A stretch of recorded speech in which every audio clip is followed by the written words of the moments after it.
नमस्कार, आप देख रहे हैं रब्जी लाइव न्यूज और मैं हूं आपके साथ निधि सिंह। लोकसभा 2024 चुनाव के लिए बीजेपी ने यूपी में मिशन 80 का लक्ष्य रखा है।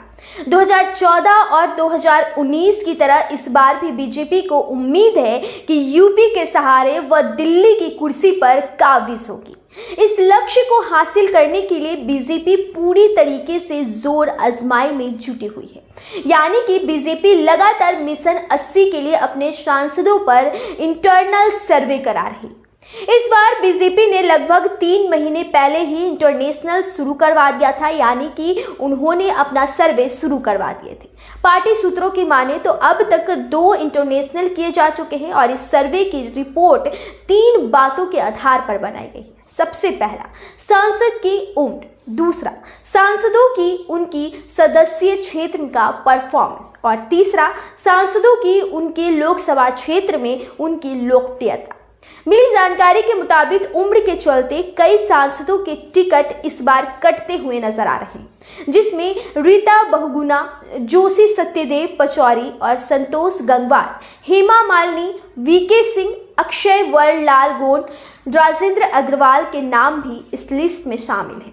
परफॉर्मेंस और क्षेत्र की कम लोकप्रियता के आधार पर भी कई टिकट सांसदों के कटते हुए नजर आए हैं, जिसमें देवेंद्र सिंह भोले, आर.के. पटेल, केसर देवी पटेल और विजय दुबे, उपेंद्र रावत, मुकेश राजपूत, बीपी सरोज, रमेश चंद्र बिंद, संगम लाल गुप्ता, वरुण गांधी, विजयभूषण शरण सिंह, मेनका गांधी, जयप्रकाश रावत के नाम भी इस लिस्ट में शामिल है।